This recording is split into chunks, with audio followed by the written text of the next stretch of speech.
Praise the Lord, जय मसीह की। मैं अंजना तिवारी प्रभु यीशु मसीह के नाम में आप सबका स्वागत करती हूँ और एक बार फिर से परमेश्वर के संदेश को लेकर मैं आपके पास आई हूँ और मैं ये बताना चाहती हूँ कि परमेश्वर कैसे हमारे जीवन में अद्भुत काम करता है, कैसे वो हमें जय देता है और परमेश्वर कैसे हमारे जीवन में काम करता है। मेरे को बीते समय परमेश्वर ने एक प्रॉफिटिक ड्रीम के द्वारा इन बातों को सिखाया और इन्हीं बातों को मैं आपको भी सिखाना चाहती हूँ, ताकि आप भी अगर अपने जीवन के किसी स्थान पर संघर्ष को देख रहे हैं और असफलताओं को देख रहे हैं और बहुत सारी ऐसी बातों को देख रहे हैं जिसमें आपका कोई लेना देना नहीं है, तो आपको ये वचन बहुत आशीर्वाद का कारण बनेगा। बीते समय जब अभी मैं आपको बता रही थी जैसे कि मेरे भाई को बीते समय फीवर हुआ, तो मैं उसके रूम में गई और मैंने रूम में जाकर उसके लिए प्रेयर की और आकर मैं वापस अपने रूम में लेट गई और मैं पूरी रात बहुत अच्छे से सो नहीं पा रही थी और मैंने फिर से उठी और प्रार्थना किया, अन्य भाषा को बोला, वचन को डिक्लेयर करना शुरू किया, लेकिन फिर भी मुझे बहुत अच्छे से नींद नहीं आ रही थी। मैंने फिर थोड़ी देर उठी, आराधना की और मैं फिर सो गई। उसके बाद मुझे एक ड्रीम आया। उस ड्रीम में मैंने देखा एक मस्कुलर किस्म के पुरुष को जो मेरे वॉलेट से मेरे पैसे और मेरा क्रेडिट कार्ड निकाल रहा है और मैं बहुत असहाय रोते वैसे महसूस कर रही हूँ। मैं कुछ नहीं कर पाई, मैं भी अकेली असहाय थी और वो भी अकेला मुझ पर बिल्कुल जोरावर था। और जब मैं उठी तो मैं बिल्कुल ऐसा महसूस कर पा रही थी कि मेरे चेहरे पर वो आंसू हैं और जो मैं उस वक्त उस स्पिरिचुअल ड्रीम में देख रही थी। और मैं उठी और मैंने प्रार्थना की और एक वचन को जो प्रभु ने मुझे दिया था, भजन संहिता 64, जिसमें आप 1 से लेकर पूरी 10 आयतें हैं। उसमें अगर आप पढ़ेंगे तो लिखा है, मैं 6 से पढ़ रही हूँ। वे कुटिलता की युक्ति निकालते हैं और कहते हैं कि हमने पक्की युक्ति खोज कर निकाली है, क्योंकि मनुष्य का मन हृदय अतः है, परंतु परमेश्वर उन पर तीर चलाएगा और वो अचानक घायल हो जाएंगे। वे अपने ही वचन के कारण ठोकर खाकर गिरेंगे। जितने उन पर दृष्टि करेंगे वे सब अपने सिर हिलाएंगे।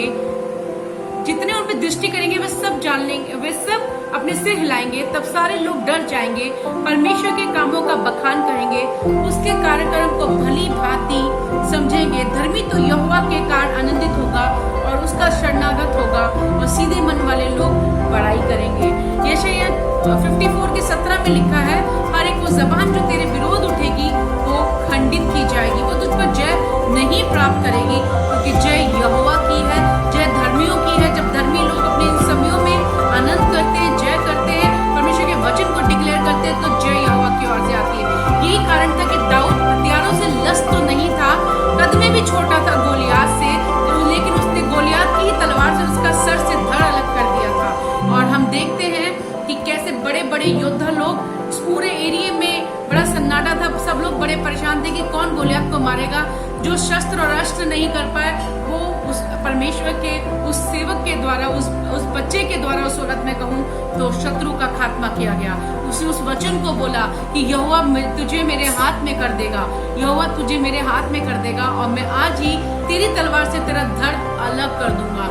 आज उसने लिखा है, उसको पता था, जब राजा के सम्मुख भी वो गया तो उसने एक ही बात बोली, मैं तो जंगल में शेर कैसे अपने जो भेड़ हैं, जो मेमने हैं, कैसे उन्हें शेर और रीछों के मुंह से निकाल के लेके आता हूँ। तो उसको पता था कैसे बचाना है, कैसे छुड़ाना है। यहोवा लिखा तुझे मेरे, उसे पता था गोलियात को दाऊद के हाथ में यहोवा करेगा। आज आपको मैं बताना चाहती हूँ, आपके हर शत्रुओं को परमेश्वर आपके सामने प्रकट करेगा। आपको ये फोकस देने की जरूरत नहीं है कि कौन आपके लिए क्या बोल रहा है, अब वो ऐसा क्यों कर रहे हैं, हमने तो किसी के साथ ऐसा किया नहीं, ये हमारे साथ क्यों हो रहा है। आपको शायद पता नहीं होगा, आपके वर्क प्लेस पे, आपके आसपास में बहुत सारे ऐसे लोग होंगे जो कि गुप्त शत्रु और सीक्रेट एनिमी का रोल निभाते हैं। आपको उस बात पे बिल्कुल भी फोकस, चिंता में बैठने की और दुख मनाने की जरूरत नहीं है। आपके ऊपर दृष्टि करने वाला परमेश्वर है। उसके वचन में लिखा है, तेरा घर हमेशा मेरी नजरों के सामने रहता है और मैंने तेरा चित्र अपनी हथेली पर गोद कर बनाया है। जो आपको देखता है, जो आप पर नजर रखता है, वो आपके गुप्त शत्रुओं को भी देखता है। हालेलुया। और वो आपके गुप्त शत्रुओं को भी प्रकट करेगा और वो लोग जान लेंगे सच में इनका परमेश्वर जीवित है। लेकिन आपको क्या करना है, इस समय प्रभु की स्तुति करनी है, उसकी आराधना करनी है, उसकी महिमा करनी है, उसके वचन को डिक्लेयर करना है।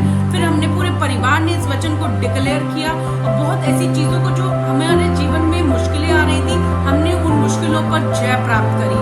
आज मैं बताना चाहूंगी, युद्ध तलवार और भाले से नहीं आप जीत सकते, युद्ध को केवल वचन से आप जीत सकते हैं। A empty mouth cannot win the war। आपका मुंह को वचन से भरा होना बहुत, आपको परमेश्वर के वचन को बोलना है।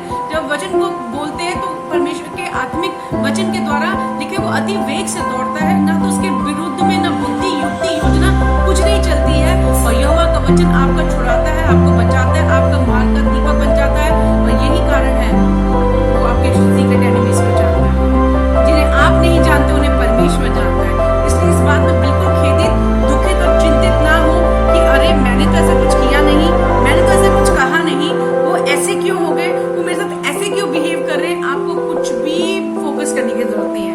सारा फोकस परमेश्वर को दे दीजिए, सारी अवेयरनेस प्रभु को दे दीजिए, पूरी जगह। क्योंकि जब आप जिन चीजों को जो परमेश्वर से अधिक फोकस करने लगते हैं तो आप परमेश्वर का जो पहला स्थान है उन चीजों को देने लगते हैं।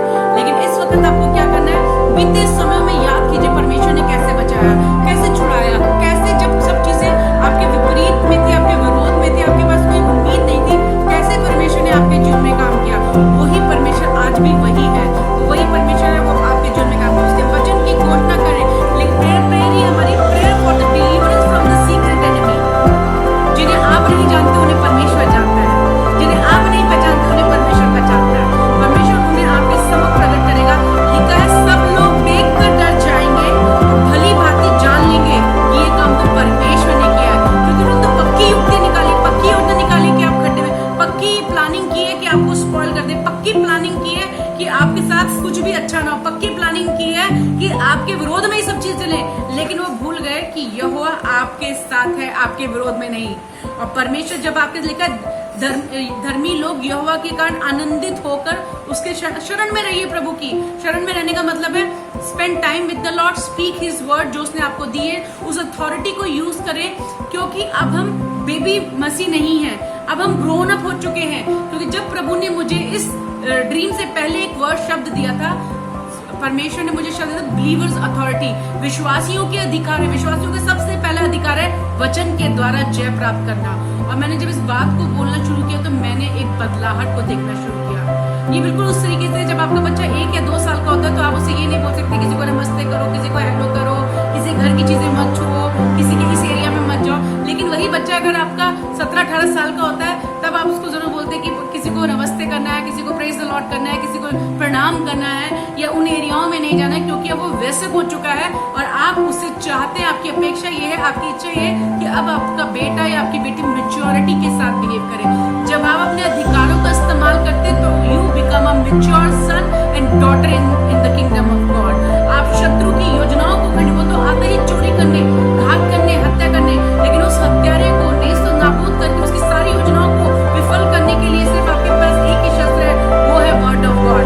लिखा है गुप्त शत्रुओं से रक्षा के लिए प्रार्थना। आपको भी नहीं पता, लेकिन इस प्रेयर को पढ़िए, आपके तमाम गुप्त शत्रु आपको निकल के सामने आएंगे और आप जान लेंगे कि परमेश्वर ने आपके जीवन में बड़ा काम किया है। परमेश्वर ने आपके जीवन में बड़ा काम किया है। कैसे? अपने वचन के द्वारा परमेश्वर ने आपको आशीष दिया है। मैं विश्वास करती हूँ वचन आप सबको बहुत आशीष देगा। God bless you.